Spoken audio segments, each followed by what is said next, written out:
So, we have Jon Stewart's 19 questions to libertarians. I will attempt to answer them succinctly. Number 1, is government the antithesis of liberty? No. That is like saying that a dragon is the antithesis of biology, or a ghost is the antithesis of a human being. Governments and dragons and hippogriffs and unicorns and ghosts do not exist. They are really only people with guns and people running and hiding from them. And so the initiation of force is the antithesis of morality and of liberty. The government is simply one large example, but there are many others, rapists, thieves, murderers, assaulters, and so on. So no, government is not the antithesis of liberty. The initiation of force is the antithesis of liberty. 2, one of the things that enhances freedoms are roads. Infrastructure enhances freedom. A social safety net enhances freedom.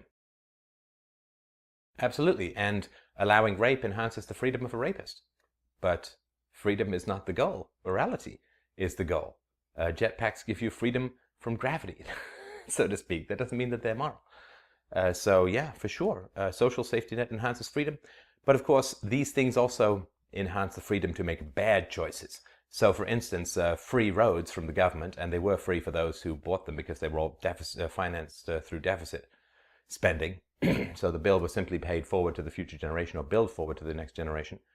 It allows you to make bad choices. Welfare allows you to make bad choices, like not completing your education, like not getting job skills, like having too many kids when you can't financially pay for them. It's really, really bad for the children. So roads allow a society to make really bad decisions, like have urban sprawl and use massive amounts of energy, as opposed to looking for alternatives. So it doesn't matter what the results are. Slavery enhances the freedom to trade for slave owners, yet we would not say that is moral. 3, what should we do with the losers that are picked by the free market? Well, there are 2 kinds of losers. I don't really like to use that phrase, but let's use it. There are 2 types of losers. There are people who have problems in and of themselves, like some mental deficiency or some sort of physical handicap that significantly impedes their economic productivity. And this is a very small percentage of the population. And Americans already give hundreds of billions of dollars to charity, as is the case with most of the Western world. So there's no reason to believe that that won't continue. And so those people will be taken care of. They will have family, they will have friends, they will have charities and all these kinds of things to take care of them. But there are other people who are losers who are not picked by the free market, but are losers as the result of their own choices, right? So they have sex without protection, get pregnant, and bingo, bango, bongo, they have a significant impediment to their future productivity. So people make mistakes. They make bad choices. People can choose to invest in only one stock, some speculative mining stock, and then they get wiped out. Well, that's the result of your own choices. I mean, freedom is risk, freedom is responsibility, and people who choose to take risks in order to make lots of money, and I have no problem with risk taking. I mean, it was risky for me to quit my secure career as an IT executive and entrepreneur to do this crazy stunt for a quote living. And if that had blown up in my face and I'd ended up starving to death or having to go back to my old career, these are risks for me to take. So it's not losers that are picked by the free market is to externalize the reality of people's choices. So do we live in a society or don't we? Are we a collective? Everybody's success is predicated on the hard work of all of us. Nobody gets there on their own. Why should it be that the people who lose are hung out to dry? For a group that doesn't believe in evolution, it's awfully Darwinian. Well, it's really a shame when people who don't understand science use scientific metaphors. I think it's Ayn Rand who observed that people call capitalism a dog-eat-dog world, but dogs don't even eat each other in nature, let alone in the free market. The free market is predicated on win-win negotiations. This is a praxeological, foundational, fundamental truth, that if 2 people engage in voluntary trade, both of them anticipate or expect to be better off at the end of that trade, right? There's simply no way to get around that. If I have $5 and you have a pen, I give you $5 in return for the pen. You want my $5 more than you want the pen, and I want your pen more than I want my $5. So we're both better off. It is win-win. That is not the case with a lion chasing a gazelle. That is win, lose, and eat. And so Darwinian doesn't apply to the free market. If your business fails, you don't get eaten by predators. So, I mean, the idea that nobody gets there on their own, well, sure, but that doesn't mean that. It's true that somebody who succeeds has some participation. They have lenders, they have investors, they have employees, they have the people who heat their building, they have the people who make their computers. But the difference is that we voluntarily trade to gain all of these benefits. The fact that Steve Jobs is successful because I bought an iPad, it doesn't mean that I am somehow owed some part of Steve Jobs' fortune. No, because we voluntarily traded. His company gave me an iPad in return for the money. I wanted the iPad more than the money. They wanted my money more than the iPad. Voluntary exchange. So we trade for those things. We don't expect that because somebody is successful while we've been sitting on our thumbs that we somehow are owed some portion of their success. In a representative democracy, we are the government. We have work to do, we have a business to run, and we have children to raise. We elect you as our representatives to look after our interests within a democratic system. I mean, these are all just words. I mean, this is exactly what was said about the Soviet Union under Stalin, that it was representative of the will of the people and it represented the interests of the proletariat and so on. But it's not how the government works. It's not what the government is. The financial services industry over the past few decades have contributed over $2 billion in campaign contributions. So they have bought and sold to politicians who should be running around with logos of the companies stitched all over them like NASCAR drivers because they're owned. So the only people we get to vote for are people who've been bought and sold by special interests beforehand. Financial services industry has donated more to governmental political runs for office than the healthcare industry, than the defense industry, than a bunch of other industries all put together. So, I mean, this is like jailhouse rock elevated to a description of reality. We're not the government. We're not the government. We say to the government, oh, we want you to regulate this financial industry. Well, all that means is that the financial industry buys the people who regulate. They write the laws because, we always think that I don't know, regulators are like parents and the corporations are like children. But quite the opposite is true. Because if you're really, really smart in the financial industries, you don't go to become a regulator. You go make $1 billion on Wall Street. It's the dumb people who go into the regulator. It's the bottom of the class. It's the lower IQ. It's the less skilled, the less competent. They're the ones who become the regulators. They're outsmarted, outmaneuvered, outbought, outbribed by everybody in the financial services industry. That is the reality of what happens. And going back to grade school imaginary propagandistic nonsense to describe this predatory system is childish and ridiculous. 6, is government inherently evil? Should we take a dragon to trial for eating virgins? Well, no, this is a fairy tale. The government is a fairy tale. The initiation of force is immoral. And those people who initiate force is immoral. Fraud, I think, would be punished in a free society. So those people who lie and misrepresent will face negative consequences, whether they're financial or some other matter. So, again, to say government is inherently evil is to create a red herring, right? It's like saying, are black rapists wrong? Well, it's just one category of rapists, and government is just one category of the initiation of force. So forget about the government; it doesn't matter. I mean, people say to me, well, you're an anarchist, you're an atheist. And I say, none of this is true. I mean, the reality is that I'm a philosopher, which means I pursue truth. And I'm sorry if imaginary things get knocked over by my mad drive towards the pinnacle of truth, but they're not there to begin with. So, yeah, the government is not inherently evil. That is prejudicial. You've got to be more specific, more precise. I mean, if I say black rapists are evil, I've only confused the issue. No. Rape is evil. Doesn't matter. The initiation of force is evil. I don't care if government does it or anybody else does it. It's just a reality. 7. Sometimes to protect the greater liberty, you have to do things like form an army or gather a group together to build a wall or a levy. Yeah. But you see, these are all terms of voluntarism. Gather together voluntarily, form an army. Oh, people can do all of that stuff voluntarily. I mean, if the majority of people can act in an intelligent way, which is how the myth goes in a democracy, if the majority of people can act in an intelligent way to vote people in and understand all of the issues that the politicians are going for, I know how politicians should act in healthcare and national defense and education and roads and debt and foreign policy, I'm smart enough to... Well, then people are smart enough to do all these things voluntarily, with voluntary free association. 8, as soon as you've built an army, you've now said government isn't always inherently evil because we need it to help us sometimes. So now, It's that old joke, would you sleep with me for $1 million? How about $1?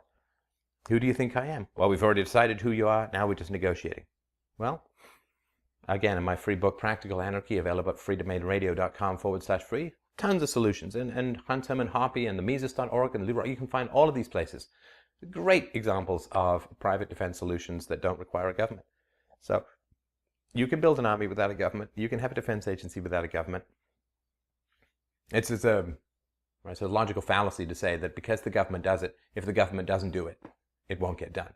Right? It's like saying, well, slaves pick the cotton, and if we get rid of slavery, nobody will pick the cotton. No, because the goal is to pick a cotton. The goal is to pick the cotton. The goal is to pick the cotton. And if you take away one methodology, which is immoral, called slavery, to do that, other methodologies, far superior, far more moral, will be created and brought to bear. Easy peasy. Solved. You say government, that government which governs least governs best. But those were the Articles of Confederation. We tried that for 8 years. It didn't work and went to the Constitution. Government is immoral. The initiation of, sorry, I just already corrected myself on that. It is easy to slip into these colloquialisms. The initiation of force is immoral. I don't care what form it takes. 10, you give money to the IRS because you think they're going to hire a bunch of people, and so if your house catches fire, they will come there with water. First of all, you don't give money to the IRS. Saying you give money to the IRS is like saying you make love to your rapist. It's a contradiction in terms. It's like saying that you are charitable towards your thief, a man who is robbing you. No. There were private ways of putting out fire. I mean, did the government come up with sprinkler systems? No. I mean, this was all done by private companies. So yeah, tons of ways to keep fire at bay. You don't have to have a government to do it. Yeah. Why is it that libertarians trust a corporation in certain matters more than they trust representatives that are accountable to voters? The idea that I would give up my liberty to an insurance company as opposed to my representative seems insane. Representatives are not accountable to voters. They're not accountable to voters. Do you have a contract with your political representative? Is he bound by law to fulfill the pledges or the promises that he makes to you? Do you have any recourse if he breaks his word to you? If he does not do exactly what you asked him to do or what he promised to do? No, you have no recourse. I mean, you have recourse if somebody doesn't ship you an iPod on eBay. You have no recourse if politicians break promises to you. The idea that people are, I mean, the politicians don't even know who voted for them, and then you say that they're accountable to voters. It's madness. Again, corporation is, libertarians trust corporations more than they trust government. It's a misnomer. Of course, corporations are an effect of state power. Corporations don't exist in and of themselves and never would in the free market. I've done lots of videos on that. But it's like saying, do you prefer voluntary interactions or do you prefer violent interactions? I mean, this is the reality of it. I mean, a private organization that is providing a good or service voluntarily, yeah. Do you feel more comfortable saying no to Apple, or do you feel more comfortable tearing up a letter that you get from the IRS? Do you feel more comfortable not returning a phone call from a telemarketer, or do you feel more comfortable not returning a phone call from your local government? 12. Why is it that with competition we have such difficulty with our healthcare system, and there are choices within the educational system? Well, the basic reality is we have difficulties in our healthcare system for two reasons. One is that there will always be people who have difficulties with their healthcare system. There will be people who choose not to have health insurance and who then get sick, and those people are in trouble. Absolutely. And there are people who die without life insurance. Does that mean that we should all be forced to pay for everyone's funeral? You make choices in life. You make choices in life.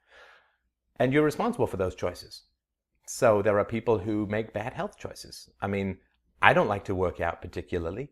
I don't like to spend money on a home gym or going to a gym or time or energy away from doing other things that I would rather be doing. It's not that much fun sitting there. I've got a bike machine in the basement with a couple of weights, and so I go and work out. And it's a bummer. I would love to eat more cheesecake. I would love to eat more things. I love to eat, but I don't, because I want to stay healthy. And so exercise and eating well is my choice. Other people don't choose. They choose not to exercise. They choose to eat really badly and so on. And those people, pay me now or pay me later. I mean, I choose to not do that. Other people choose to do that. So why should I have to pay for other people? I mean, if they ask me, right, maybe I'll help them. People make bad decisions and, I shouldn't die for them.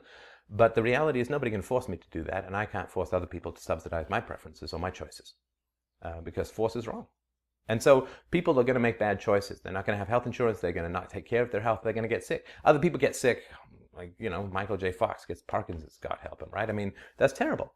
And I'm really happy to help those people. I really am, because, it can happen. But so that there's always going to be problems with healthcare because people are going to make bad choices. But the reality is that, in the US, more than 50 cents on every dollar is controlled by the government. Regulations controlled by the government. Payouts are controlled by the government. I mean, it's nuts, right? So the more violence you put into a system, the worse it's going to get in the long run. The better it is in the short run, of course. It's like heroin. I mean, it's good in the short run. It's just not good in the long run. So, would you go back to 1890? And it's just comparing apples to oranges. The advancements that have occurred since 1890 are scarcely the responsibility of the initiation of force. And it's like saying, would you rather have no slavery and no pyramids? Well, yeah, of course. Because if they hadn't had slavery, we'd all have a much more advanced world right now. 14, if we didn't have government, we'd all be in hovercrafts, and nobody would have cancer, and broccoli would be ice cream. I don't even know what to say about that. 15, unregulated markets have been tried the 80s and 90s with the robber baron age. These regulations didn't come out of an interest in restricting liberty. What they did is came out of an interest in helping those that have been victimized by a system that they couldn't fight back against, blah, blah, blah. Okay, so unregulated markets have scarcely been tried. There's certainly been more and less regulation and so on. The robber baron age, just you can read Tom DiLorenzo for this sort of stuff, or any reasonably competent libertarian historian.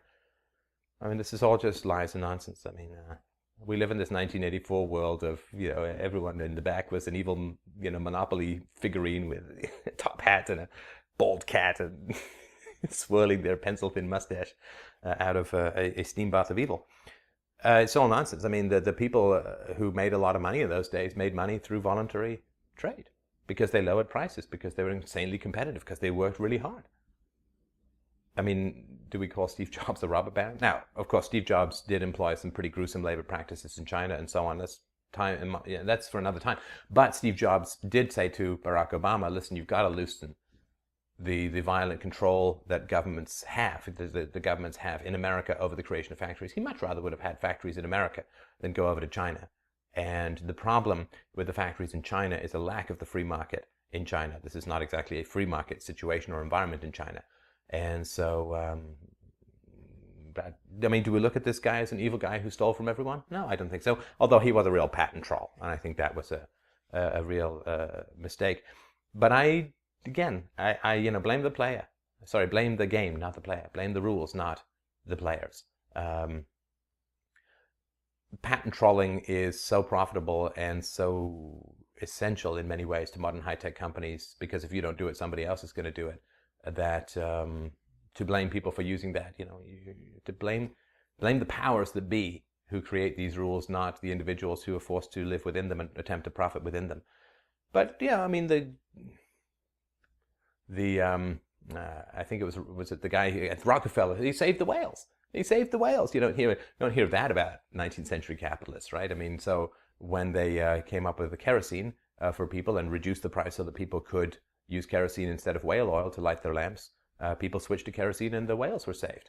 Don't hear about robber barons saving the whales, because it doesn't fit into the narrative. Why do you think workers that worked in the mines unionized? Well, I think they unionized because they had terrible working conditions. Absolutely. And they should unionize, and people should unionize, and they should voluntarily get together, and they should strike if their conditions are not to their satisfaction. I think they absolutely should. I don't think that they should beat up scabs who are willing to work for less money because I care about the poor. But yeah, unionizing I think is fantastic. You don't need the government to unionize. You don't need a government for everyone to get together and say, we're all going to go on, we're not going to show up to work tomorrow unless this, and this is addressed. You don't need that. Or for the workers to get together and say, listen, let's all quit and we will take an offer to the bank to buy the mine out if we want to. based upon all of our knowledge, all of our productivities. We'll go to the bank and we'll say, listen, you guys who are financing this mine operation or whoever it is, we're all going to quit tomorrow or next week or next month or whatever, and we will do X, Y, and Z to take over. I mean, these things are all possible, and they've been done before. So yeah, but you don't need a government for any. You don't need a government for people to get together and make decisions. 17. Without the government, there are no labor unions because they would be smashed by Pinkerton agencies or people hired, or even sometimes the government. No, I don't know what to say about that. 18. Would the free market have desegregated restaurants in the South, or would the free markets have done away with miscegenation if it had been allowed to? Would Martin Luther King have been less effective than the free market? Those laws sprung up out of a majority sense of, in that time, the blacks should not, blah, blah, blah. The free market would not have supported integrated lunch counters. I mean, please. Oh my God, what do you say? What do you even say? All right. This is too ridiculous for words. And again, it's just a moment's thought. First off, the whole beginning of the civil rights movement was, right, the woman who got on the bus and crossed over and blah, blah, blah. Restaurants want customers, and a restaurant where there are blacks who want to eat there is a restaurant that is serving cheaper food because the blacks had a lower income at that time. So do you really think that cheap restaurants, fast food restaurants in a sense, and bus companies want to piss off blacks who are going to be a big source of their customers? No, of course not. They were forced to segregate. It was the government that made them segregate. So the idea that segregation somehow gets blamed on the free market is ridiculous when they were forced to be segregated. But let's take that away. Let's pretend that historical fact doesn't really exist at all. Doesn't really exist at all. And the government didn't force anybody to segregate. It's still complete nonsense. Because all you have to do is ask yourself one basic question when you look at society as a whole and you have problems with it. It's a basic, simple question. You just have to ask yourself, who the hell was educating these children? These children who grew up to be bigots and racists in the South. Which agency was responsible for their education, for the most part? Was it the bus company? No, I don't think so. I don't think it was the fast food. I think pretty much these kids went to government schools and emerged as racists. So the idea that you're going to blame the tenor of society, the morality of society, on some free institution when children are compelled to go to school, their parents are compelled by force to pay for that education, that indoctrination really, is ridiculous. It's like the government forces all the children to go to school and learn French in France, and then you say that you blame voluntary and free market and peaceful associations for the fact that children speak French in France. I mean, it's madness. Everybody glosses over government schools and their responsibility for the education of the young, and how much children's minds and morals and values and ethics and worldviews and natures are shaped by this coercive institution called government education, using the word in the loosest possible sense. Anyway, 19. Government is necessary, but must be held accountable for its decisions. Yeah, and I think that we should all summon pink flying, lisping unicorns to cure cancer. I think that would be great. Can you imagine? You can, if you live in a world of words, you can manipulate your fantasies any way that you want. The matrix is language. Government should be held accountable for its actions. Well, what do you even say about that? You can't say anything about that because there's nothing of any reality in there. An imaginary entity should be held accountable in some imaginary, undescribed way for the actions which itself, as an imaginary entity, it can't even take. Since the government can't exist, it doesn't act. It's like Citibank, right? So Citibank got dinged for $500 million in fines for bundling up all of these toxic securities and selling them while shorting them, right? So it was selling all these securities to people while at the same time betting these securities were going to go down. It's complete fraud, complete lack of disclosure. And what is it? 2,500 Occupy Wall Street protesters have been arrested so far, and 0 bankers for anything that happened over the past few years. 0 bankers. Score, banker 0, in arrests and Wall Street protesters over 2,500. That's what we call government justice. And the reality is that people say, well, Citigroup did a bad thing, and Citigroup got a fine, and Citigroup had to pay that fine, and that's called holding Citigroup accountable. Completely ignoring the fact that Citigroup doesn't exist. It's not a real thing. It's not a building. It's not even electricity or energy. It's words on a piece of paper. It's an imaginary artificial construct, like a country. It doesn't exist. Can't see it from space. And so the idea that Citigroup is somehow held to account, it's held to account, you see, because Citigroup had to pay a fine. No, Citigroup didn't have to pay a fine. You know, if you're a kid and you do something bad and you say, it's my invisible friend who's going to get in trouble. Kid's fine. All you need to do is encourage that kid to get more bad do more bad things because only his invisible friend is getting punished or accepting any consequences. It's madness. Citigroup didn't pay any fine because it doesn't exist. Now, if people had said that the $500 million fine has to be paid by the executives and the traders who executed these decisions from their own personal bank accounts, if their houses have to be seized, if their own personal bank accounts have to be seized as a consequence of their decisions because they profited, they took money out of this fictional construct called Citigroup. They took real money out, fiat money out of this imaginary construct and put it in their banks and used it to buy real things. And so if Citigroup has to pay a fine when they took the money out, well, the money has to go back in because there was a fine, but that never happens. Those people get to keep all that money, and who pays the fine? Well, shareholders will accept less value in their shares. Employees will have to accept lower or less raises. Or customers in one form or another will pay, either in reduced income, or they'll raise their fees for managing whatever they manage. I don't know if they do in mutual funds or whatever, but they'll just raise their fees. So they don't pay. This is the idea that Citigroup is going to pay anything is ridiculous. It's a fantasy. There's no such thing as Citigroup. There are people with money. And the people who got their money out don't have to pay these fines. Other people have to pay these fines. What is it? Bank of America was floating this idea that you spend $5 a month to use their Interact card. Well, that's called accountability for the Bank of America. Bank of America got hit with a bunch of fines, and so now they just pass the costs along to their customers. This is called justice in a state of society. And what can you say? What can you say?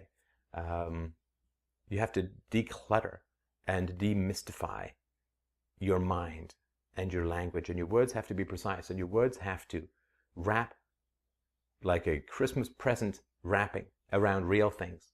And do not lift up a box that is empty and think you've received a gift. If somebody gives you a word like government, collective, corporation, society, country, God, these are mere empty syllables rattling around in our minds. They do not represent anything that is true. They do not represent anything that is real. 2-year-olds understand this. Give a 2-year-old a present. Have her open that present, and there's nothing inside, and say, no, I've really given you something. The child will cry. And we should too.